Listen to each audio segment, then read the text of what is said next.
Hello everyone, kembali lagi di 98 FM Suara Kreativitas. Selamat pagi. Apa kabar semuanya? Semoga tetap sehat ya di hari yang cerah ini. Hari ini aku bakalan bawain topik yang sangat menarik nih. Sebelumnya, aku mau tanya dulu. Di sini ada nggak ya yang selalu sikat gigi, tapi masih aja ada masalah gigi? Nah, mungkin itu ada kaitannya dengan kandungan di dalam pasta gigi yang kita pakai. Kita bahas yuk. Fluoride. Kita sering banget kan dengar kata fluoride. Sebenarnya, apa sih fluoride itu?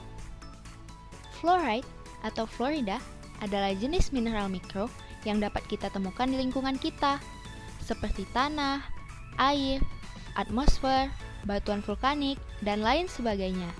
Selain itu, fluoride juga dapat kita temukan pada gigi dan tulang loh. Kandungan ini dikenal sebagai kandungan yang digunakan di dalam kesehatan gigi. Loh, emangnya boleh pakai kandungan mineral untuk tubuh? Bahaya nggak ya? Boleh kok. Bahkan, penggunaan fluoride ini udah diatur penggunaannya oleh pemerintah. Seperti pada Peraturan Menteri Kesehatan Republik Indonesia Nomor 492/Menkes/Per/4/2010 tentang persyaratan kualitas air minum, disebutkan bahwa air minum tidak boleh mengandung fluoride lebih dari 1,5 mg per liternya. Tahukah kamu, ada ratusan bakteri yang menghuni mulut kita. Ada bakteri baik dan ada juga bakteri jahatnya loh. Beberapa bakteri akan bergabung dengan gula yang diperoleh dari makanan. Mereka akan membentuk asam yang berbahaya bagi gigi, sehingga gigi akan mengalami kerusakan. Eits, tapi tenang. Di dalam mulut kita terdapat fluoride yang dapat membuat gigi lebih tahan terhadap asam. Fluoride terdapat dalam saliva atau yang biasa kita kenal dengan air liur. Tapi jumlahnya tidak banyak loh. Sehingga kita perlu pasukan fluoride tambahan. Tapi dari mana ya?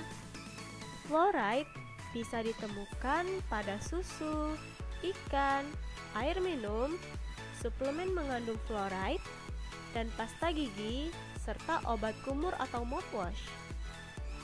Lalu, apa sih manfaat fluoride? Nah, fluoride merupakan kandungan mineral penting sehingga dapat memperkuat enamel gigi dan mencegah gigi berlubang. Fluoride membuat struktur gigi lebih kuat dan lebih tahan terhadap pengikisan oleh asam atau bakteri penyebab kerusakan gigi. Selain itu, fluoride juga bermanfaat untuk mencegah karang gigi dan baik untuk kesehatan tulang. Lalu, bagaimana sih fluoride dapat melindungi gigi kita? Fluoride menarik proses pengendapan mineral sehingga mengurangi struktur gigi yang mudah larut. Secara garis besar, fluoride memiliki 3 manfaat utama, yaitu: pertama, mencegah demineralisasi. Kedua, sifat antibakteri. Dan yang ketiga, mempercepat remineralisasi.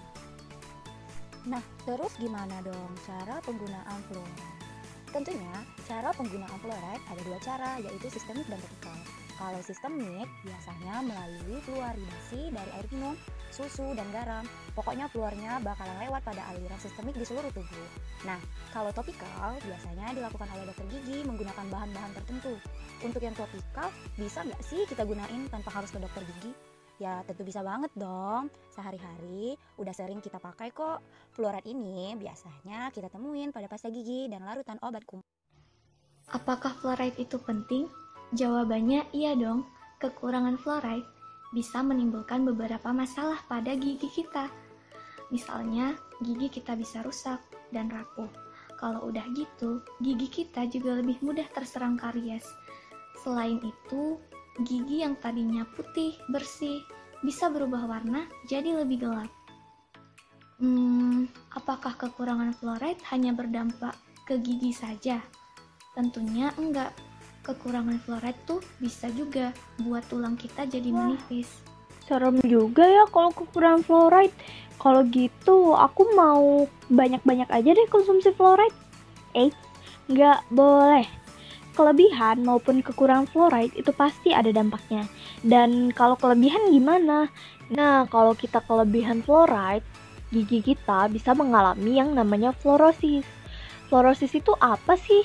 Fluorosis merupakan suatu kelainan struktur enamel seperti bercak atau cacat sebagai dampak asupan fluoride yang berlebih pada masa pembentukan gigi.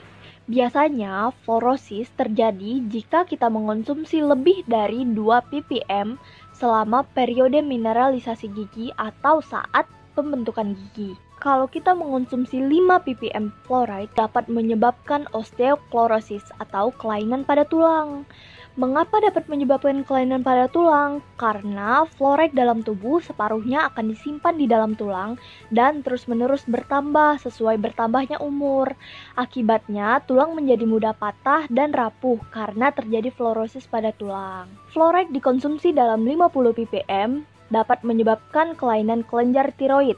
Jika dikonsumsi dalam kadar 120 ppm dapat menyebabkan retardasi mental. 125 ppm dapat menyebabkan penyakit ginjal, dan jika fluoride dikonsumsi dalam kadar 2,5 gram sampai dengan 5 gram dapat menyebabkan dosis akut bahkan kematian.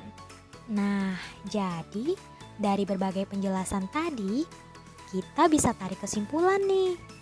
Kesimpulannya yaitu kandungan fluor yang bisa kita temukan di dalam air mineral dan juga pasta gigi berfluoride mempunyai beberapa manfaat seperti mencegah terjadinya karies gigi atau gigi berlubang, mencegah terjadinya kalkulus atau karang gigi, dan juga baik untuk kesehatan tulang.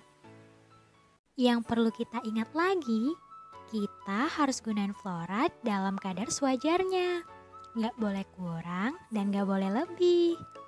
Kenapa nggak boleh lebih? Karena jika berlebihan bisa menyebabkan terjadinya fluorosis pada gigi, gigi berwarna pucat dan buram. Pada kadar yang lebih besar lagi bisa menyebabkan fluorosis pada tulang dan juga disfungsi sistem saraf. Wah, nggak kerasa ya, kita udah berada di ujung pembahasan. Semoga sedikit penjelasan tadi bermanfaat ya. Jangan lupa di-share ke keluarga dan kerabat terdekat. Sampai jumpa di lain waktu. Dadah!